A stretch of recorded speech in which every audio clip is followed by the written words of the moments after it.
Amados irmãos, boa noite, mas boa noite mesmo, que Jesus nos abençoe e aqueça este nosso encontro da noite, onde nós estamos desfrutando de mais uma oportunidade de aprendizado e de reflexão, mais uma noitada espiritual de ensinamentos evangélicos, à luz da doutrina dos Espíritos, nestes tempos de aprendizado, onde a pandemia nos estabeleceu a necessidade profilática do distanciamento social, mas ao mesmo tempo promoveu uma aproximação muito grande dos nossos corações, pelas vias do pensamento, da prece, do evangelho no lar, das meditações profundas, da interiorização, da visita para dentro de nós mesmos, aproveitando estes tempos propícios para aferir e, por que não dizer, para intensificar a nossa fé em Deus, a fim de que, superada esta etapa de aprendizado, e quando o tempo de Deus estabelecer a normalização das nossas atividades, nós retornemos às nossas tarefas na condição de criaturas que passaram por essa experiência e que voltarão muito mais fortalecidas, muito mais reabastecidas no amor, com um arsenal muito maior de recursos fraternos, de vibrações otimistas, de capacidades espirituais dilatadas em termos de fraternidade, de amor, de perdão, de misericórdia e, acima de tudo, de valorização desta oportunidade bendita das nossas reencarnações. E quantas oportunidades nós já tivemos, meus irmãos, nestes últimos meses, de olhar para dentro de nós mesmos, não é verdade? E de sentirmos a presença constante desses amoráveis benfeitores e benfeitoras espirituais, que não tem faltado com o seu auxílio e que tem nos acompanhado sempre com as suas inspirações, com os seus aconselhamentos, quer através do sono físico, quer nos momentos de vigília, onde nós podemos perceber de uma forma bem intensa a presença desses amigos espirituais, que nos respeitam profundamente, que não afastam o nosso mapa de provações e expiações, mas que nos dão uma força extraordinária, porque eles representam a misericórdia de Jesus, o carinho do Cristo, o calor do Evangelho. E para aquecer a nossa noite, meus irmãos, nós temos hoje a companhia do Cristo e dos benfeitores espirituais para um ensinamento de grande importância. Trata-se de uma parábola que é um recurso linguístico. A parábola que é um recurso linguístico muito usado até hoje, principalmente pelos nossos irmãos orientais. Jesus, no seu tempo, se utilizava muito desta capacidade de fazer comparações, porque a parábola em si é uma figura de comparação, é um meio do qual nós nos utilizamos para poder transmitir lições, para apresentar ensinamentos para os nossos companheiros e, por que não dizer, por tabela, para nós próprios também. Porque através da parábola nós nos utilizamos de situações do dia a dia, de acontecimentos corriqueiros, de ocorrências bastante comezinhas do nosso cotidiano, e através dessas comparações que nós vamos fazendo, nós vamos transmitindo ensinamentos, verdades que a vida nos apresenta.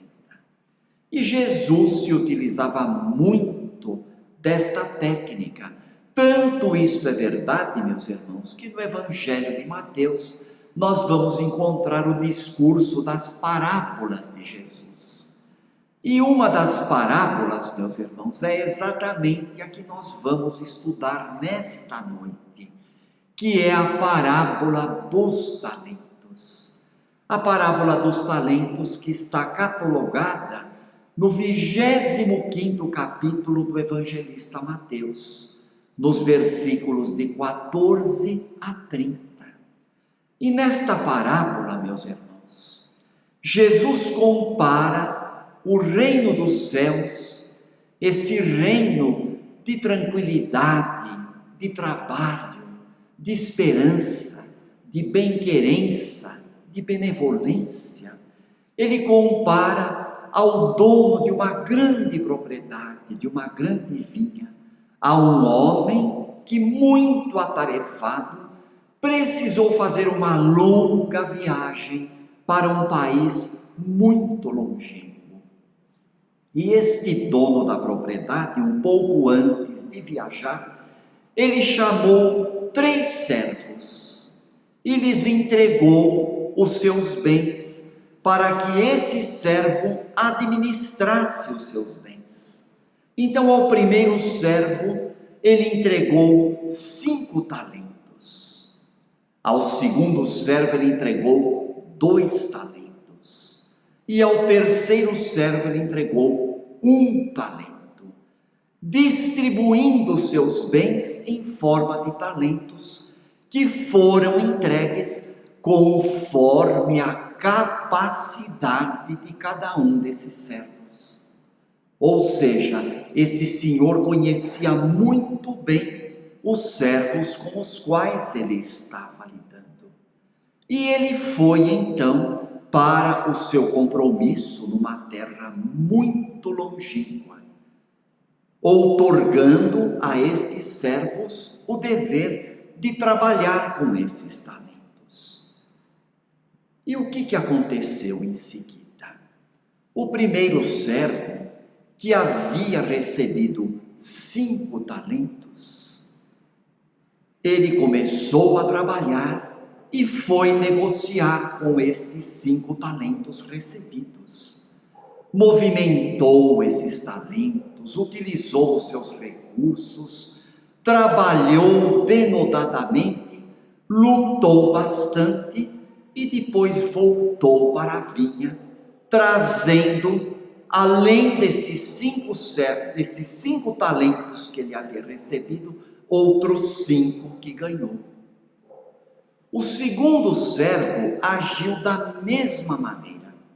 Com os 2 talentos que ele havia recebido, ele foi, mobilizou as suas forças, utilizou a sua inteligência, arquitetou estratégias, trabalhou, e com esses 2 talentos que ele havia obtido, ele conseguiu outros 2 e voltou com 4 talentos. 2 que ele havia recebido e outros 2 que ele havia lucrado.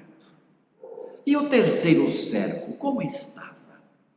O terceiro servo, ele teve um comportamento um pouco diferente dos 2 anteriores. Ele simplesmente, premido pelo medo, pela angústia, pela incerteza, pela excitação, como acontece com muitos de nós em vários lances de sua vida, num momento assim de profunda angústia, de desconfiança, num momento de fraqueza por não acreditar em suas forças, em suas capacidades para o trabalho, ele enterrou o talento na terra, escondeu o talento do seu senhor. E passado um tempo, ele volta novamente para a vinha, com o único talento que ele havia recebido. O tempo foi passando, meus irmãos, assim como acontecem as coisas na vida da gente. O tempo é a sucessão das coisas. As coisas vão acontecendo, as experiências vão se desenrolando, cada um de nós vai recebendo da vida aquilo que nós lançamos na direção da vida, vamos recebendo de volta, porque assim é a vida, meus irmãos. Tudo que nós arremessamos na direção da vida, a vida devolve para nós. Isto não é castigo, é apenas uma forma inteligente das coisas acontecerem, porque o mecanismo da vida é esse, meus irmãos. É uma sucessão de acontecimentos, de experiências que vão se desenrolando e que vão contribuindo para o aprendizado de todos nós. O tempo passou e eis, meus irmãos, que o Senhor da grande propriedade, ele volta agora à presença dos servos para a devida prestação de contas. E quando ele chega e chama o primeiro servo que havia recebido 5 talentos, o servo se apresenta ao Senhor e de uma forma muito tranquila ele diz: Senhor, quando o Senhor viajou, o Senhor me entregou, antes de viajar, 5 talentos. Aqui estão os vossos 5 talentos e os outros 5 que eu lucrei, porque eu negociei com aquilo que o Senhor me passou. Então eu quero lhe ofertar os talentos que o Senhor me deu e mais aquilo que eu consegui. E o servo então apresenta os talentos para o seu senhor, e o seu senhor, muito satisfeito, lhe parabeniza, dizendo: muito bem, servo bom e fiel. Você foi um servo muito inteligente e trabalhador. Já que você foi fiel nas pequenas coisas, vou lhe passar doravante maiores responsabilidades. Compartilha da alegria do teu Senhor. Quando chegou o segundo servo, que havia recebido 2 talentos, da mesma forma este servo lhe disse: Senhor, aqui estou para prestar contas do legado que o Senhor me passou. Além dos 2 talentos que recebi, quero entregar ao Senhor outros 2 que ganhei. Portanto, toma o que lhe pertence. E o Senhor, da mesma forma: muito bem, servo bom e fiel. Já que foste tão diligente, tão obediente com coisas pequenas, dar-te-ei também daqui para frente obrigações maiores e responsabilidades mais dilatadas. Entra, pois, no gozo da minha alegria e compartilha da minha satisfação. Quando chegou a vez do terceiro servo para a prestação de contas, meus irmãos, o terceiro servo se apresentou hesitante, vacilante, temeroso, e disse para o seu senhor: Senhor, eu sei que o Senhor é um homem severo, que o Senhor é um homem de uma condição muito rígida, que recolhe onde não semeou, que retira onde não colocou. Por isso, Senhor, eu fiquei apavorado e temendo me fui e escondi na terra o talento que te pertence. Toma, pois, este talento que lhe é devido. E o Senhor, meus irmãos, desta forma, de uma maneira muito séria, ele disse: ah, servo infiel, ah, servo imprudente e negligente, se você sabia que eu sou um Senhor tão rígido, que eu sou um homem de uma condição severa, que recolho onde não semeei e que retiro onde não pus, a tua obrigação seria a de colocar o meu talento nas mãos dos banqueiros, para que esse talento rendesse juros e para que quando eu voltasse, eu retirasse em juros aquilo que era meu. Tirem, pois, o talento que lhe pertence e deem-no ao que tem 10 talentos, porque ao que tem, mais se lhe dará, e terá em abundância. Mas aquele que não tem, até o que parece que tem, lhe será tirado. E este servo negligente seja lançado nas trevas exteriores, onde haverá choro e ranger de dentes. Sugestivo, não, meus irmãos? Esta parábola, aparentemente recompensadora de um lado, mas castigadora de outro, traz para nós, meus irmãos, grandes verdades da vida. O significado, meus irmãos, desta parábola que Jesus nos passa é o chamamento, meus irmãos, o chamamento para a vida, o chamamento para a promoção humana, para a dignidade da pessoa humana, para o levantamento moral das criaturas. Quem é este Senhor, meus irmãos?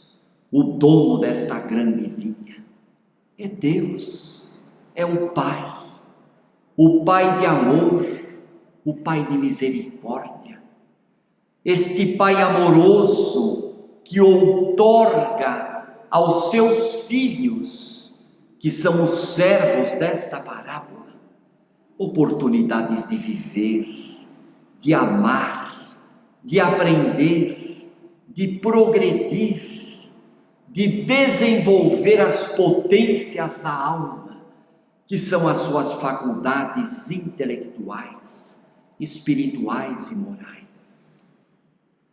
Cada servo, meus irmãos, representa cada um de nós. Por quê, meus irmãos? Porque nós somos os filhos de Deus. Nós somos a marca registrada do amor do Pai. Cada um de nós, meus irmãos, com as suas realidades, com as suas experiências, com as suas vitórias, com os seus fracassos, com os seus risos, com as suas lágrimas. Cada servo desta parábola, meus irmãos, representa cada um de nós. E vamos notar nesta parábola uma particularidade muito interessante: a distribuição dos talentos, meus irmãos. Para um foram dados 5, para outro servo foram dados 2, e para um outro 1 apenas.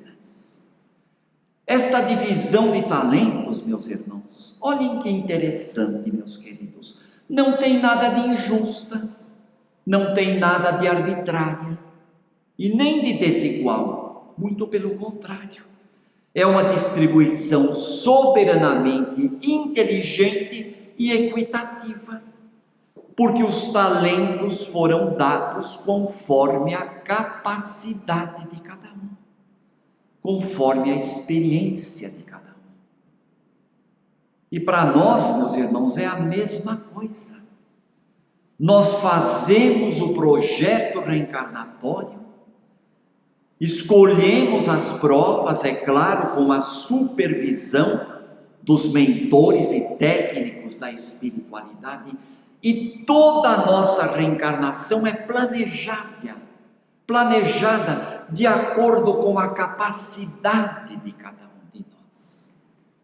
sabemos dos nossos defeitos, sabemos das nossas fragilidades, mas também sabemos, meus irmãos, que a proposta reencarnatória para todos nós, sem exceção, foi uma proposta de amor, uma proposta de trabalho, uma proposta de crescimento, de amadurecimento espiritual. Portanto, esses talentos, meus irmãos, são os recursos que nós conquistamos.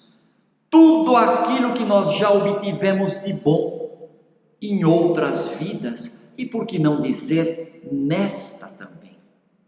Daí o nosso dever, meus irmãos, de multiplicar as potencialidades do coração, de fazer germinar os talentos da vida, de espalhar os recursos do bom ânimo, do amor, do otimismo, da alegria. E aqueles servos, meus irmãos, que multiplicaram os seus talentos, são exatamente esses filhos de Deus que se esforçam para corresponder ao chamamento do Pai.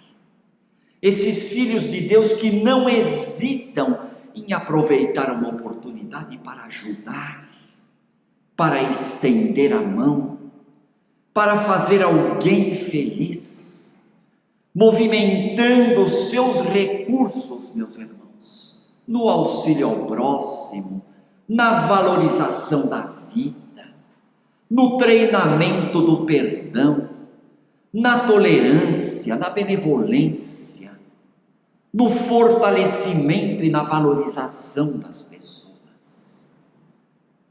Esses servos que representam, meus irmãos, aqueles que receberam 5 talentos, muitas vezes são espíritos que reencarnam para o desenvolvimento de tarefas de repercussão social, tarefas que vão abranger um espaço muito grande, muitas vezes acolhendo muitas pessoas, ao passo que aqueles outros que multiplicaram 2 talentos, que receberam 2 talentos, são aqueles que reencarnam para tarefas de repercussão menor, mas de muito valor também. Tarefas no âmbito da família, aproximação de corações no Instituto da Família. E não é de nosso desconhecimento, meus irmãos, que a família representa um campo extraordinário de trabalho, uma ocasião abençoada para nós fazermos uma semeadura de perdão, uma semeadura de entendimento com aqueles parentes que às vezes nós temos tanta dificuldade, não é verdade?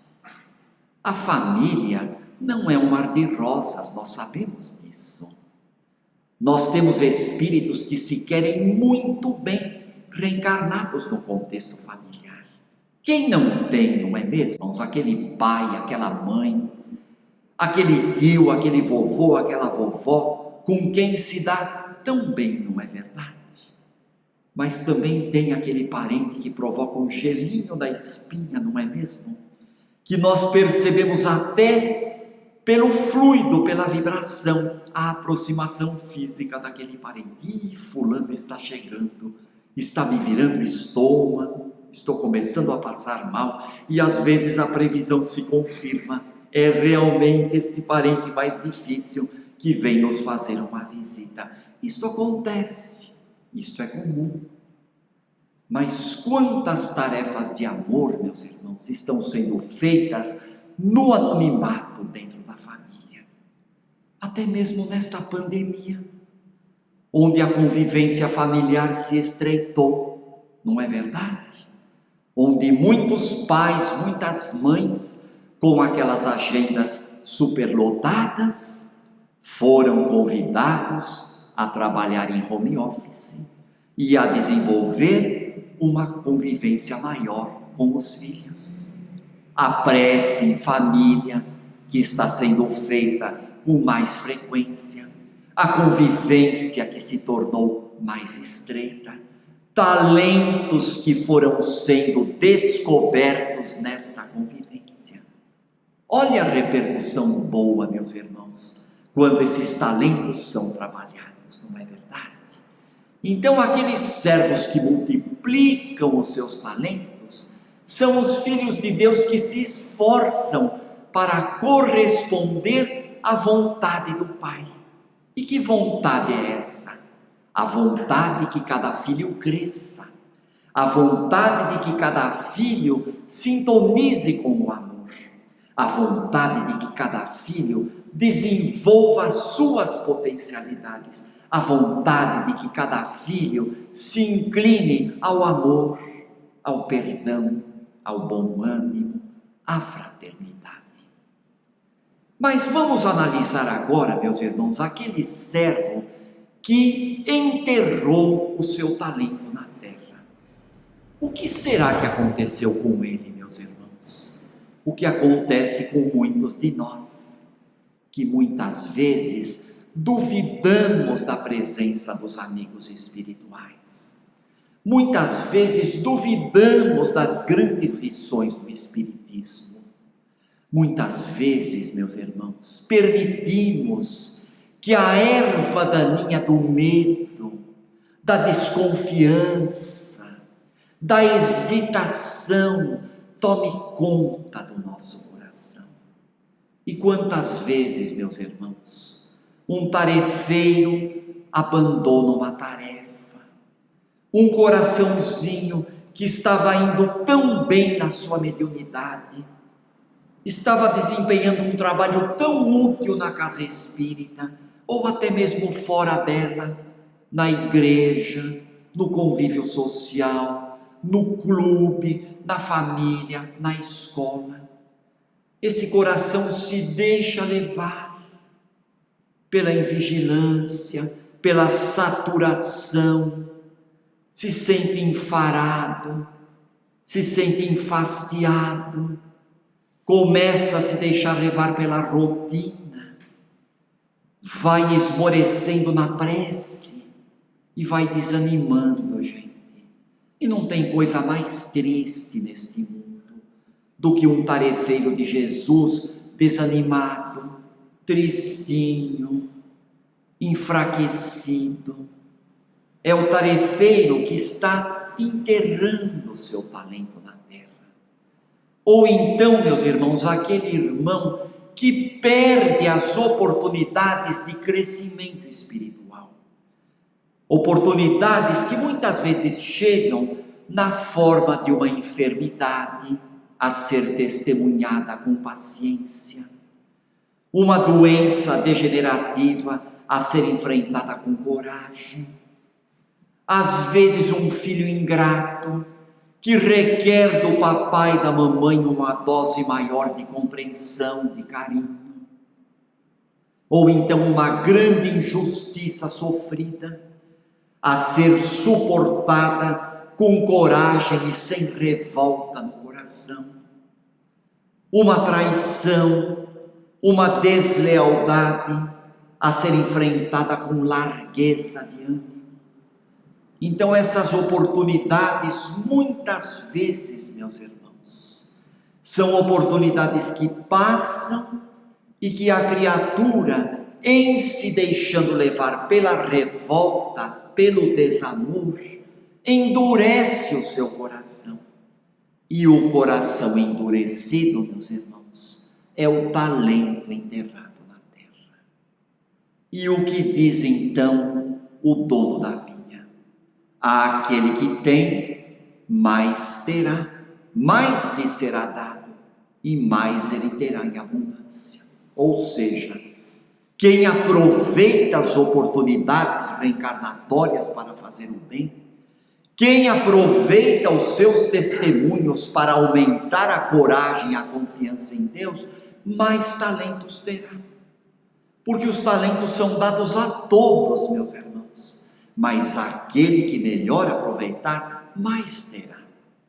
As oportunidades são dadas a todas as criaturas, mas aquele que mais aproveita, mais abre o seu coração, mais abre as janelas da alma e mais recebe do Criador. Enquanto aquele que não aproveita as oportunidades que Deus lhes dá, muitas vezes, por não aproveitar as oportunidades, por desperdiçar as chances reencarnatórias, será convidado ao trabalho compulsório, à internação na carne, em reencarnações dolorosas, em provações ásperas, em expiações gravíssimas, o que corresponde ao choro e o ranger de dentes. Porque o choro e o ranger de dentes não é o queimar no mármore do inferno, é o peso das reencarnações dolorosas, onde muitas vezes, através da dor, a criaturinha faz o seu despertar de consciência. E a partir do momento que a consciência da criaturinha despertou, a misericórdia divina prontamente intervém. E os amigos espirituais prontamente passam a ajudar aquela criaturinha a carregar a sua cruz. E então ela vai se capacitando para receber mais talentos e para viver melhor. Porque na dor e no sofrimento ela passa a valorizar a vida e não fica mais neste bate e volta de reencarnação. Por isso, meus irmãos, vamos aproveitar o chamamento